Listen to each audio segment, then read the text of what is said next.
Welcome back, everybody. Another special edition of the Hip Politics Podcast. What's up to all my Hip Politics Podcast listeners? Whether you're tuning in on audio, you're seeing us live right now on YouTube or across other social channels. I say this every week, say this every episode. We got somebody special. Well, this is special and urgent. The reason why we decided and we needed to go live and not even though season 5, make sure you tune in to season 5 that is coming out soon. But remove the regime. No kings. We are trying to, there are movements swelling up around the country to really push back against this Trump administration. So much is being done in so many different grassroots movements. Often when you hear the word grassroots, you think something small, but no, these are large. These are literally millions of people have been organizing and utilizing their First Amendment rights throughout the country to protest all the various atrocities and various literally illegal activities of the current administration. But today, we have somebody special, somebody I've been gotten to know in the Hip Politics as an organization has collaborated with to talk about something really important, really impactful that is coming to the streets of not only Washington, D.C., but also Los Angeles this weekend. I am going to bring to the stage I'm not sure how she would classify herself as she's definitely a leader. She's an advocate. She's an influencer. She's a podcast and show host.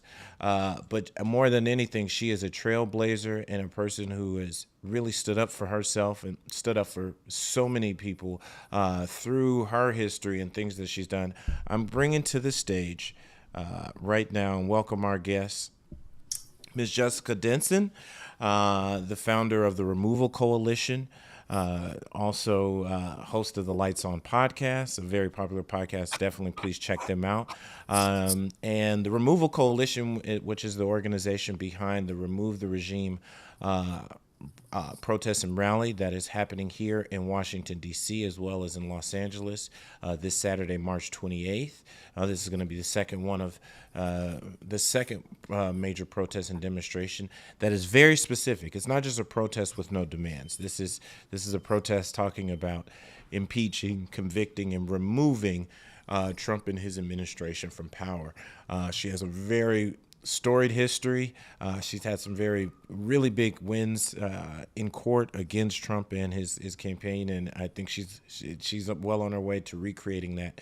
So if you could please put your hands together for Jessica Denson. Do you hear the people? They're clapping in the back. They're clapping in the back. Thank you. Jessica, how you doing? It's good to see you. Good to see you, Cameron. Thanks so much for having me. Jessica, I want to start off here before we jump right into the Removal Coalition and how you built that movement.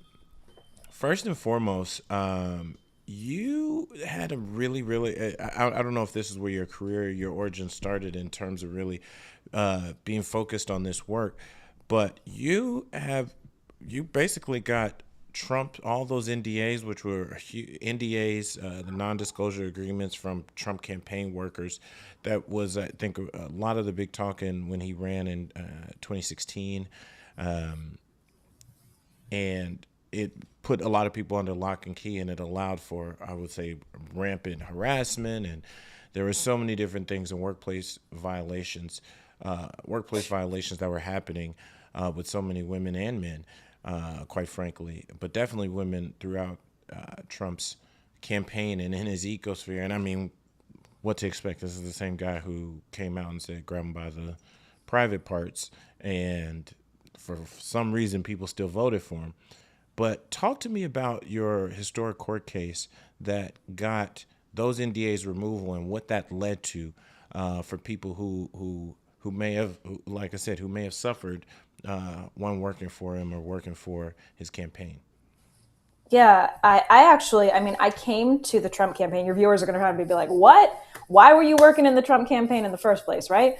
So I was brainwashed by Fox News for most of the Obama presidency. I went from being like a hardcore Obama supporter to thinking that Obama and the Democrats and then subsequently Hillary Clinton were going to burn down the country and we had to save it from them because of the propaganda of Fox News. So I went from my life as actually an actress, and I have a background as a journalist. I am an artist at heart. I hate politics, okay? So I went from that to literally diving, headfirst into the Trump campaign to work for them. I worked in Trump Tower, worked in New York City, had a horrific experience that, as you said, anybody in the world could have predicted based on a non-ignorant understanding of who this guy was. And walked away in tatters, ultimately first sued them with no lawyer at all because I felt like it was a moral thing I had to do for my own dignity and like to go on living in this world. I couldn't do that without taking a moral stand against what had happened. It ended up becoming this years-long legal battle. They retaliated against me. I was really, Cameron, one of the first subjects of Donald Trump's political persecution, an attempt to crush and silence his critics. Back in 2017, 2018, they served me with a $1.5 million arbitration demand on Christmas Eve in 2017. I ended up, and I had started this fight with no lawyer because I had no money and I couldn't get anyone to join me in a short period of time without a massive retainer that I didn't have. I ended up fighting this relentlessly, suing them time and again in venue after venue to invalidate, not just to get my own arbitration battle to go away, but to completely invalidate this NDA altogether, because it essentially said that people could not criticize Donald Trump for the rest of their life. It was a total violation of the First Amendment, completely overbroad, illegal on New York contract law, and for so many other reasons. And I, as someone who had gone into that campaign blindly, thinking that this campaign was about freedom and, and someone who really deeply always loved human rights. I'm actually more progressive probably on a lot of issues than a lot of progressives. So it was a very ironic place for me to have found myself. But seeing how anti-freedom of a place I found myself in because of this NDA, I'm like, this thing has to go.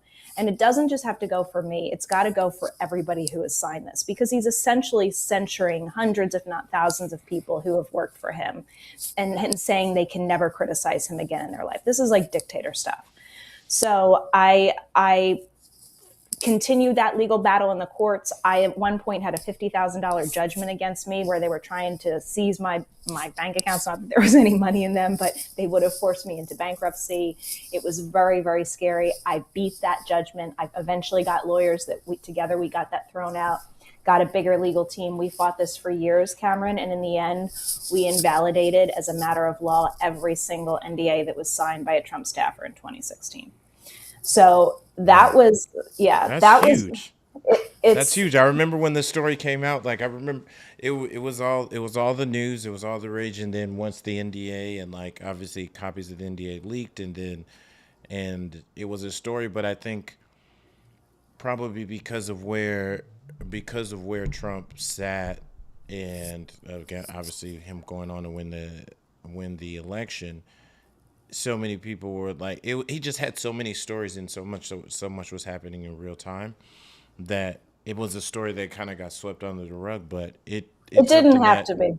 It didn't have, it didn't have to be, Cameron. The media is responsible for sweeping this story under the rug. Just to be completely transparent, like I'm way past this now, but it was like I was fighting silence on multiple layers. I was fighting the silence of the Trump campaign and Donald Trump trying to silence me. And then I was fighting the silence of a woman who was actually standing up for herself, trying to get recognition, not just for her own personal story, but for what she is fighting for, what it represents. And the media in this country, the mainstream media in this country, largely would not platform that story, with minor exceptions. And I think that is a huge indictment, even of the people who you think are standing up today and speaking what needs to be said. Think about the stories that they didn't cover leading up to now. Man, that's brave. That's brave. It is that. Fast forward, and I don't want to just fast forward the origin story, but now you're here as one of the co-founders or the leader of the Removal Coalition. that is putting on this second Remove the Regime rally, which is also happening concurrently the same day as the No Kings 3.0 rally. And we've seen so many of these rallies and protests and movements.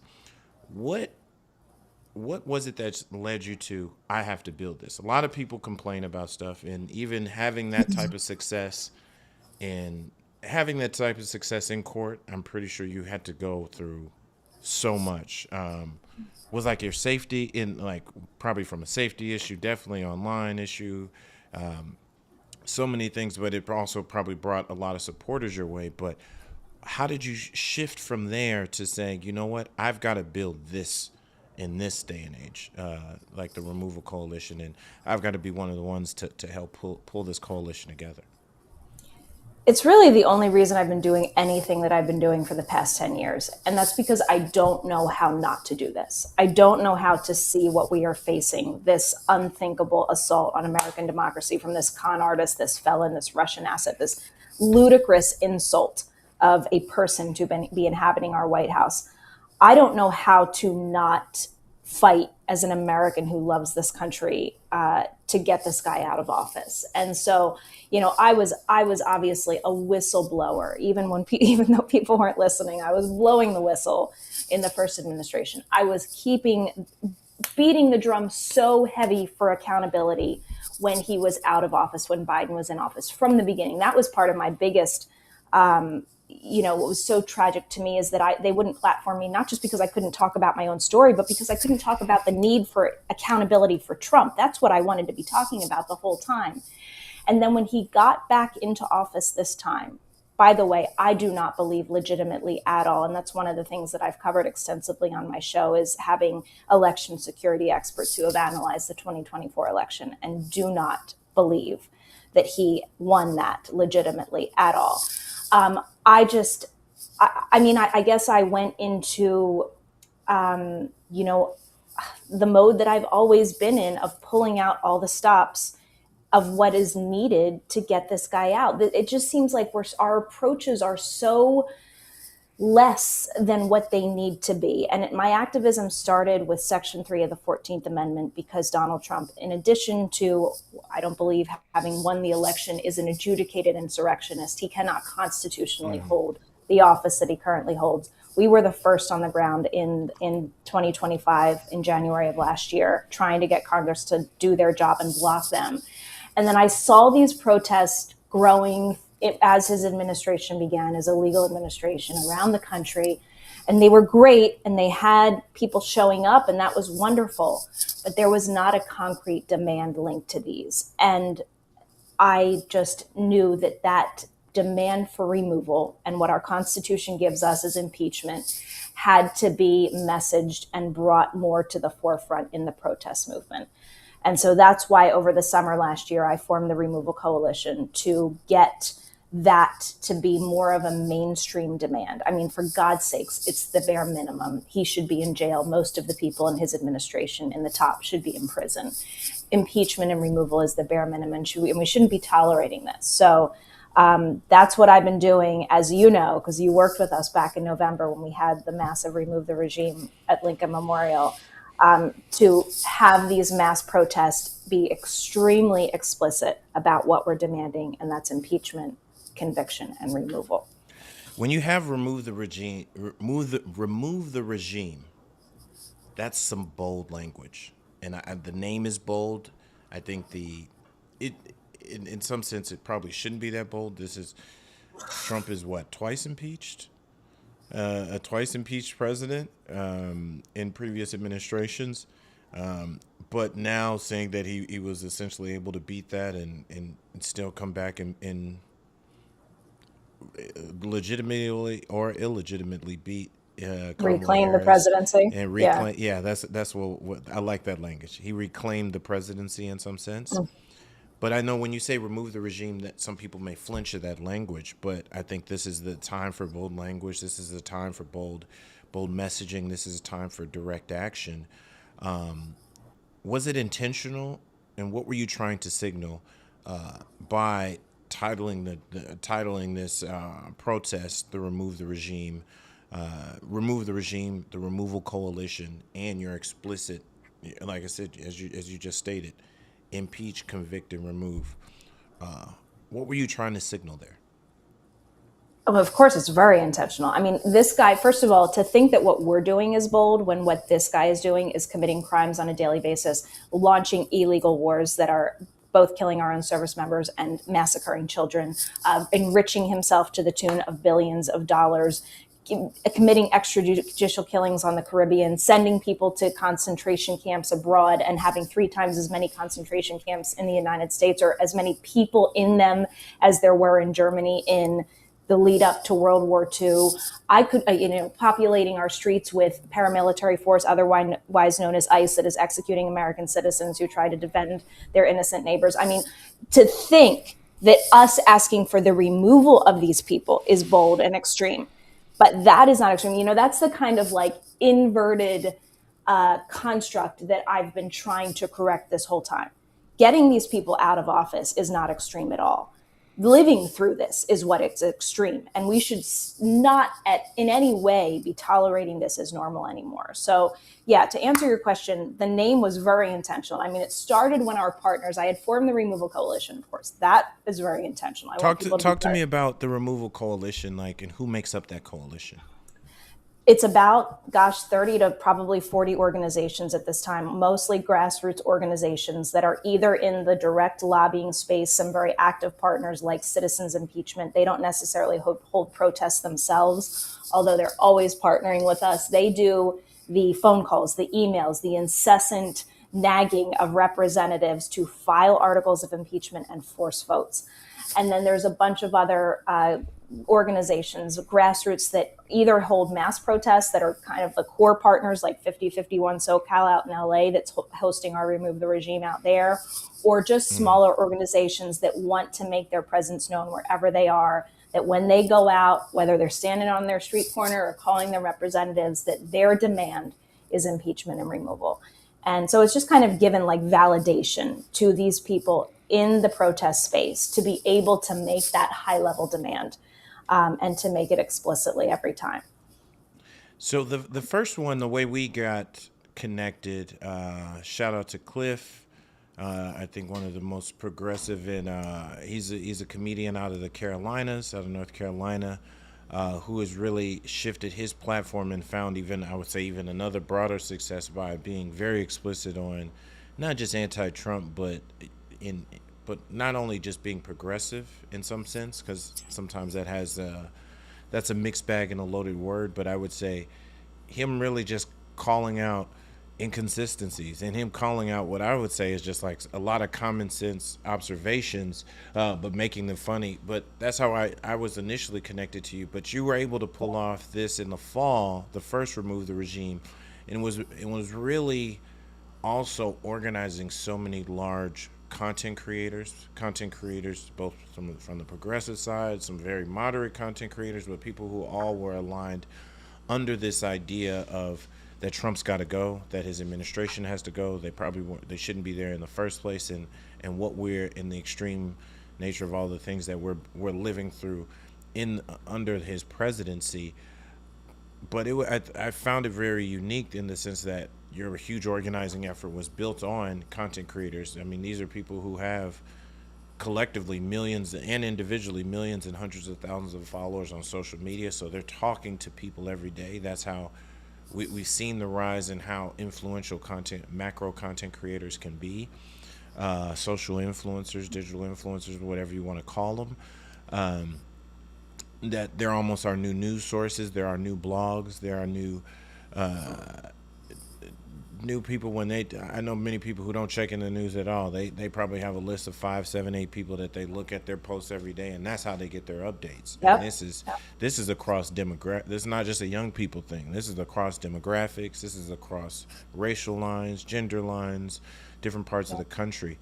But I found that super unique as a person who works in the digital engagement space, in the digital advertising space. That like, wow, this is a real use case to show how traditional organizing, traditional protesting can be paired with modern technology and the way people really move now through social media and social media channels. And also, I think it was a real show of force of like the power of content creators to get off of the internet, to get off my phone, and to get into real life, Physically show up. Yep, physically absolutely. show up. Talk to me about like that first one of like what success looked like, how Yeah, you pulled it together. I mean, there was a comedy show to help raise money, and there's all these different things. It was self funded. It wasn't like some rich yeah, person came in and said, yeah. "Here's Nope, $3 million to do it." not at all. This was like true grassroots. I was seeing what those meetings are like. Talk to me about that, because Yeah, that blew my mind, and that was like, oh, I'm rolling with Jessica. I'm rolling with this team. It brought me into it brought me in to be able yeah. to see it go from meetings and social media to real life. Yeah, well, shout out to Cliff for having the vision to make this an event that was really fueled and publicized and got engagement from the creator community. And by the way, we're doing the same thing this time. No major donors. We need a lot of support to make this one happen. And you can do that at removetheregime.com. But what we did last time was, Cliff kind of got together this network of creators that would just build. One would refer another and another and another, and we would have these weekly meetings. And when we decided on the date in November for Remove the Regime, we just kind of came up with a plan to promote these. You did a reel for us, Cameron. I'm sure you remember. You did a short clip. We would gather these short clips of all of the creators saying, I'm coming to remove the regime on X date, in their own voice with their own kind of pitch. We put these together in montages. I had these all strewn together. It takes a lot of, obviously, when you're wrangling people, it's like herding cats, right? It takes a lot of persistence. And especially with these creators, they've got a million things going on. And it's not always, let's be honest, it's not always easy to get people that are doing this for a living, To do it understandably for free, so, to do it for free. Right. So, you even if they know, believe in it, because it's yeah, as a person, like here's where I sit in the ecosystem. Like I said, we have Hip Politics, which is our organization, and we do media and more collaboration. Like I said, it yeah, is, shout out to the shameless plug. This is if you support us through our merch, and thank you to all our fans in the events, people who have come to over the years. But my bread and butter, I'm a partner at Huge Strategies, where we do digital engagement, paid media, AI personas, digital organizing, anything in the digital space to build digital narratives. And like we have our own coalition of macro and micro content creators, because that is, if you're ever trying to take it out of politics, as I said, we do corporate work, we do organizational work, but if your media plan doesn't include creators right now, I always tell people, I'm like, you're probably going to waste a lot of money, because you're trying to go put information or a message or a call to action or a product in front of somebody without a validator, and you're just yeah. hoping it's really cool, and maybe that created the funniest and coolest ad, but it doesn't truly convert to whatever the action you want people to take, And whether that's voting. they've built that following and that Following trust, and that's that already there. trust, that's the core Yeah, thing. They've built trust. However, yeah, some people is being their authentic self, some people turn themselves into characters online, some people have just around certain specific, a lot of people are niche on their topic, some people are broad, but more than anything, they've built trust and community online. And in today's world, when I think about creators, believe, especially in the political and the civic engagement space, they usually have strong beliefs, especially the ones who've built their living on reporting and commenting on political or social justice or civic engagement topics. But now they're living, and usually it's some are, and even those who are doing well, it's still like, hey, I'm relying on organizations to pay me to post their content or talk about their topic and things of that nature. But for them to lend those platforms because, hey, I see a greater good. And I think that was a use case for the entire creator community. It was like, hey, I've even talked to people when they think about how they're planning to advertise in this election cycle. I was like, here, I've pointed to Remove the Regime specifically. Of like, because the general sense is like, we can get him to promote, but are people really going to show up? Like, look what happens when a bunch of creators come around what they may consider an extreme ask. But they were able to get thousands upon thousands of people Yeah. in a short span of a couple weeks, no major backing, to show Yeah. up and protest on the National Mall. Yeah. I think that was a paradigm shift, and I'm really excited about Saturday. So talk to me about Saturday. You're doing it in two places, DC and LA. Well, Lay it more out than for two. the Yeah. I'm sorry. I mean, I I'm stand only, I'm corrected. Lay it out. Please lay it out for the people. What's happening?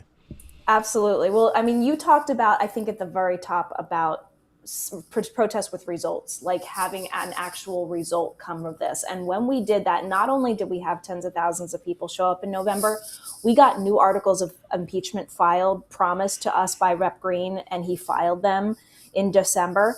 And there was a 77% surge in support for impeachment between his first filed vote over the summer and that one that he filed in December as a result of promising us that he would do that at the rally, at the Remove the Regime rally. Those are very tangible metrics. We want to get this regime out of power. We want to get Donald Trump out of power. We have to muscle the vote. We have to put people on the record by forcing articles of impeachment. And that is literally what we have done with this movement. It is not just a demonstration. It has concrete results. So when I saw No Kings 3.0 announced, and I saw it announced without a concrete demand, I was honestly, Cameron, kind of shocked and dismayed, maybe not surprised, but disappointed. Okay, very, very disappointed that we were going to have what is expected to be the largest protest in American history without a concrete demand. And what I did about a month ago in partnership with Citizens Impeachment is we at the Removal Coalition started making the call nationwide for organizers to remove the regime, okay, adopt this call at their No Kings protests so that as many around the country as possible would have this. And I was planning on just being with the people in LA, our partners 5051 SoCal, who are having the Remove the Regime in downtown Los Angeles. Now, all this time, I find out what's percolating in DC is an event that is, number one, not going to be in the center of power in DC, not going to be downtown or on Capitol grounds or on the mall, and also very kind of niche in what it was asking for. It's kind of targeting Stephen Miller and going after what Stephen Miller has done to harm the district and generally. And that's great. And I appreciate and understand what they're doing, but I just felt like for this day, for the visibility of what was happening in the nation's capital on the largest protest day in American history, we had to have a presence, number one, in front of the halls of power, and number two, with the demand that this regime has to go. You know, when I look at a lot of these things from a historical perspective, 30,000 foot view, how are we going to look back on this as to what the American people were asking for, how they were standing up for themselves, how they were showing up as our democracy was literally going up in flames? And so I came in kind of almost on an emergency basis and started planning this Remove the Regime on the Mall just over a week ago. Like literally, I think I first called you maybe a week and a half ago, Cameron, to tell you I thought I was doing this, right? And it has all come together. We have that people are going to march to us from that other rally in Anacostia. They are going to march to us from a big march that is coming across the Bridge in Virginia, and we are going to have a major event starting at 1, the main rally starting at 3, which you, my friend, are going to be speaking at. I'm very excited about that, to hear you speak for the first time. Can we wait? Can we pause right there? Speech is almost written. I had to call my father, who's a United Methodist bishop or retired bishop, and obviously 40 plus years of giving. Literally, I must have just talked him up. I'm looking at my phone now. This is Dad, Julius Sell. So my dad is calling me now.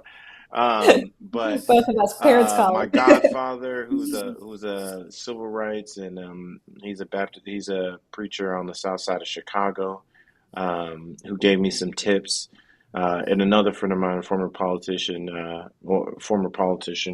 who gives a lot of fiery speeches. I've given speeches before, but knowing there's going to be thousands of people there, and you want to keep the energy good, you want to keep the energy high.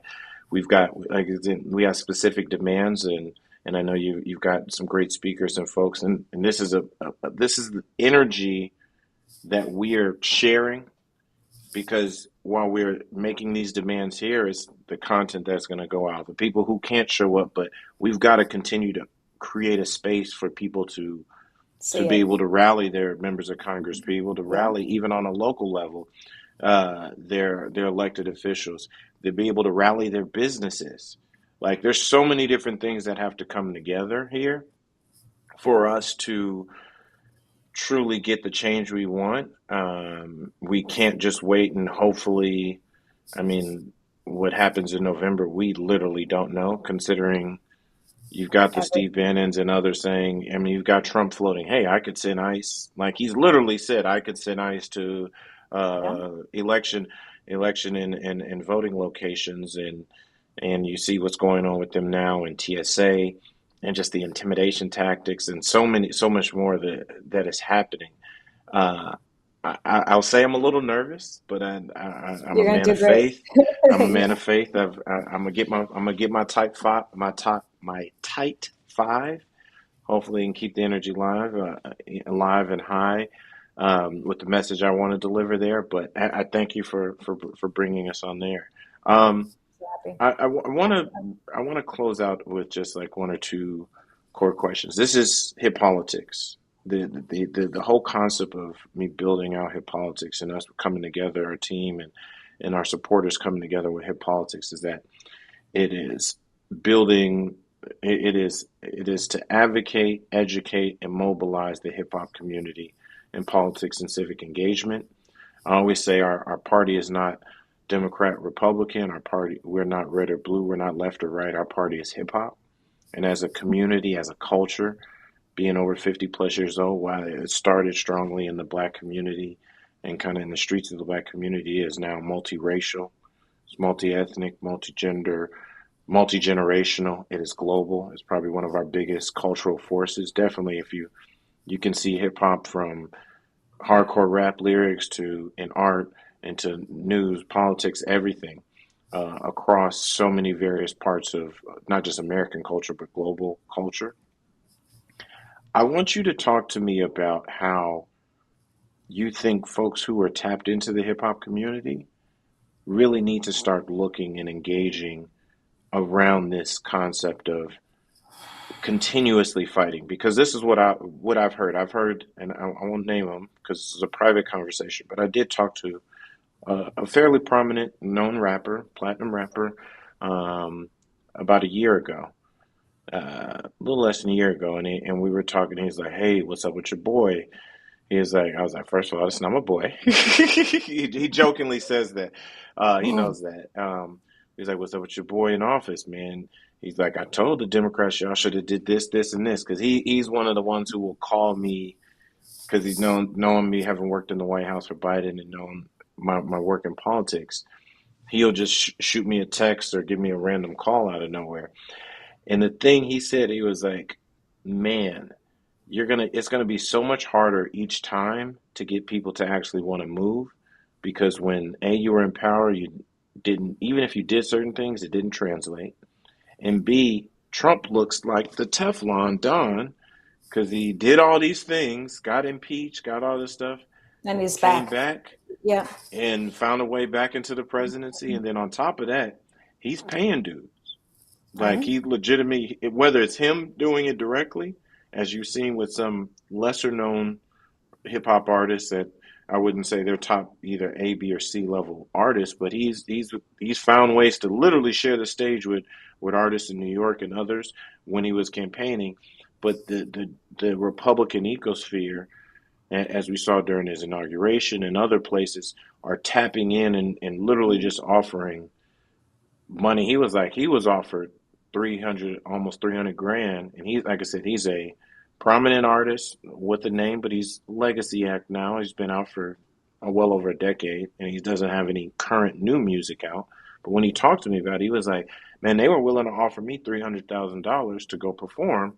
Mm. He's like, either perform or just do some kind of talk or lead one of his rallies or things of that nature and be at a rally. Wow. Wow. And so Disgusting. there is artists Incentive, who financial who incentive. financial incentive, and then there are also, I think, the larger way that the way that translates, and like I said, I want to end in this is that people have seen like, well, what is actually going to happen, and I'm trying to tell folks like it doesn't happen overnight. Trump has made it appear like, well, it can't happen overnight because I get in office and I'll change this, I fire this person, Doge, all these things. But we've got to. What's the message to folks in a community who are used to like hip hop is used to breaking barriers and like not playing by the rules, and in some Yeah, ways that aligns with what Trump is doing. Hey, I'm not playing, not in a good way, but not in a I'm good not way. playing by the rules. I'm breaking barriers, No, and and not, and not, I not and by the way, yeah, to like destroy everything that everybody like. I just think about the Black community in general, Cameron, and I feel like how insulted they must feel to have gotten to this point. No, I'm serious. Like when like other people in my space are like, why isn't the Black community showing up for us? I'm like, do you understand what they've done to get us here? Like, do you understand? Do you understand like the civil rights movement, the entire everything that brought us to this point, and how this is all being torn down by someone who, and this is why the 2024 election in particular is so important, because I don't think we didn't come out for Kamala. Like, I think we came out for her. And I think that she was legitimately elected. And the one person in this whole picture I will say that I'm disappointed with is Kamala Harris, because she said, when we fight, we win, but she did not even ask for recounts or, do the due diligence that a lot of us were I'll say asking there's for. a lot more reasons behind. I'm sure. This is I'm sure. and I hear you, and I've heard that argument. The problem there is one person I know, having worked for Kamala Yeah. Harris, I don't claim to know her very well, but obviously I Yeah. worked for her and worked with her on projects and understanding the president, former President Biden, and everything around there. And I actually agree here. There's still some level of decency, decorum, and how fragile the American experiment really is. Yeah. And it's a constant balance of like Trump is literally trying to rip that apart for his own gain and for his own viewpoint. But there is something about I'm not one who says tear it all down and fix it. I do think things need to be deconstructed. I do think certain systems definitely need reform and change. But I'm personally feel like I don't know what we can as a society really hold on to and be able to take in these kind of moments. Because think about how media moves, how social media moves, how all these different things like we things can be happening we don't even know because we don't So let me control our say own this. information. Let me say this, Cameron, and this applies to the hip hop community, it applies to the celebrity community, and it applies to every individual American right now who is wondering what the hell is going on and what can I and should I do. To me, I don't any longer, and if I ever did, that was shame on me, have faith in any politician, in anybody in the system. Okay. And that's really, I mean, at the end of the day, it comes back to the Bible for me, because the Bible says, trust no man, right? You can love them, you can respect them, you can uplift them, but you trust one, and that is your maker. And to me, this fight right now comes back to our self-worth and our dignity. What are we willing to tolerate for ourselves? Okay. And that is, I mean, we started this with my NDA fight. When I started that battle, which was an immense undertaking for a woman in my position, I did it because it was a kind of spiritual demand that was coming to me to stand up for myself, to stand up for my own worth as a woman and a child of God. And to me, this fight for this country right now, demanding this man to be removed from office, which is the bare freaking minimum for any of us, is just a matter of self-respect. And, you go to the hip hop community. I know the hip hop community is all about respect, right? It's all about respect for the art, respect for the fight, respect for the struggle. That is what we are doing on the streets. We are having respect for ourselves. If we do that all on an individual basis, if we do it with our massive platforms and celebrity, if we have them, if we were all doing that right now and not putting all of the political calculus, the strategy, all of the, what did Martin Luther King call it? The paralysis of analysis, stopping us from being able to just do what's right and putting the pressure ultimately where it belongs on our lawmakers, on Congress, not taking into consideration anything that they would like us to, such as what is politically convenient for them, but just knowing what is right from a moral basis, from a spiritual basis, from a legal basis, from a constitutional basis. And that is to get these people out of office. And so that's my call to anyone, whether it's a hip hop rapper or a celebrity in Hollywood or a veteran or someone who is just out there thinking, why the hell are we in this situation? And what should I be doing about it right now? Just bring it back to your own self-worth and the insult that these people in the White House and in Washington are to us on a daily basis, and saying thus far and no farther. Well, thank you. You got me riled up in a good, in all the best ways. Jessica, I'm excited to see you. I guess I won't see you probably till Saturday. But if you need some food recommendations while in DC, holla at your boy. I'm gonna end with one last question. We ask this of everyone. Give me 1 to 3 hip hop, either songs or artists that you're currently playing, whether it's to get better question. What song or artist maybe in these last couple of weeks as you've been putting stuff together that you found inspiration from? Maybe it's in the last few weeks, last few months, something in your rotation. I'm sure it doesn't have to. I know you don't you ain't gotta lie. Don't performative. I'm pretty sure there's No. a mix of music. I didn't even ask you this in advance, This so is I don't all know real. how I I don't got your know how answer. much hip hop you're into. I got to get Give to me one 3, but song or one artist. okay. One artist that is with me for all time is Lauryn Hill. Everything is Okay. Everything. Everything is Everything. One of my all-time favorite songs. I mean, Miseducation of Lauryn Hill is the best album ever written, as far as I'm concerned. Okay. So That that's my lock. Other one that I like is old school. I mean, like we're talking old school. Ti. What's the Ti one that says, the politics? Come on, these lines are going through my head. Help me out. You pish poor morally. That one. That Ti yeah. song. That is classic for Okay. me all the Okay. time.